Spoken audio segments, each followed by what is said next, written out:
तो वीडियो लोग charts on करो एंड चलिए शुरू करते हैं। तो आज के वीडियो में अपन एक इम्पॉर्टेंट चीज़ सीखेंगे कि कैसे आइडेंटिफाई करें कि जो ब्रेकआउट हुआ है वो फेक है या असली। जैसे कि आप इसमें भी देख सकते हो कि यहाँ पे एक ब्रेकआउट हुआ पर ये फेक हो गया, मतलब बाद में पूरा ट्रेंड ही रिवर्सल हो गया। तो कैसे आइडेंटिफाई करें अपन कि ये ब्रेकआउट असली है या नहीं है। तो देखो, सबसे पहली कंडीशन जो है, कंसोलिडेशन बहुत अच्छे टाइम तक होना चाहिए। तो मैं क्या कहता हूँ कि अगर आपको ब्रेकआउट 12 बजे के बाद मिले, यूजुअली क्या होता है कि 10:30 टू 12 जो पीरियड होता है वो कंसोलिडेशन का होता है। तो 12 बजे के बाद जो ब्रेकआउट होते हैं वो सस्टेन कर जाते हैं। तो ये होता है चेकलिस्ट नंबर 1। पर अभी इस केस में देखोगे कि 12 बजे के बाद ही ब्रेकआउट हुआ है पर ये फेक हो गया। तो इसके पीछे का मेन कारण क्या है? तो वो है, यहाँ पे देखो आप, 4 ग्रीन कैंडल में कंटिन्यूसली बाइंग हुई है। तो जनरली जब ब्रेकआउट होता है तो वहाँ पे आपको सिंगल ही बड़ी कैंडल मिलेगी। यानी कि अगर यहाँ पे 12:20 के बाद अगर ब्रेकआउट होना है तो 12:25 तक वो हो जाएगा। यहाँ पे 2 ग्रीन कैंडल में ही पूरा ब्रेकआउट हो जाएगा। और कभी भी आपको अगर ऐसे विक दिखे ना ब्रेकआउट होते वक्त, तो आप उससे दूर ही रहो।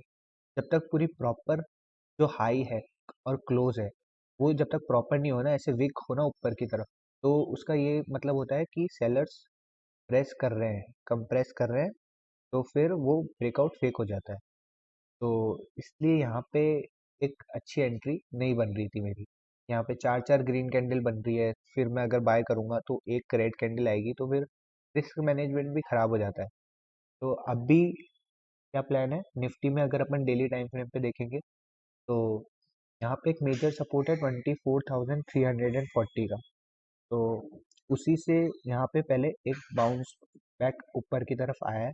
एंड अगर आप ध्यान से इसे देखोगे तो आपको दिखेगा जो 24,400 से एक ट्रेंड 29 अगस्त को एक बुलिश पुलबैक आया, तो उसके 50% के लेवल के आसपास ही है। 24,536 जो है वो इस पूरे का 50% है। तो अभी जो मोस्ट प्रोबेबली सीन देखो, दो चीज़ें हो सकती है। पहली पहली कि गैप अप खुल जाए। गैप अप खुलेगा तो अपन क्या करेंगे, यहाँ पे जैसे 24,536 के लेवल पे आता है, अपन यहाँ पे बाउंस बैक के लिए प्लानिंग करेंगे, ट्रेंड रिवर्सल का लेंगे और बाइंग साइड का एक ट्रेड लेंगे। मान लीजिए यहाँ पे गैप डाउन खुलता है तो क्या करना चाहिए।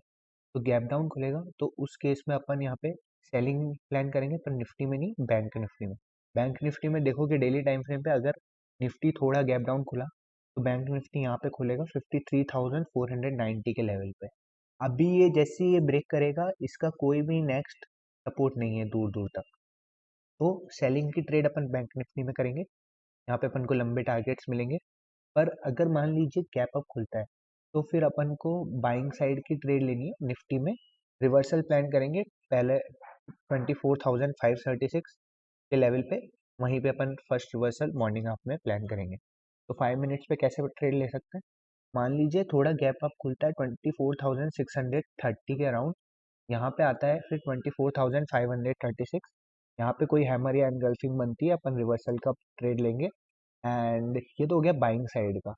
अभी मान लीजिए कि गैप डाउन खुलता है यहाँ पे, तो अब बैंक निफ्टी में अपन कैसे ले सकते हैं। तो बैंक निफ्टी में अगर 15 मिनट्स पे देखेंगे तो यहाँ पे ये एक बार पुल बैक ले चुका है और 54,000 का जो रेजिस्टेंस है वो टेस्ट भी कर चुका है।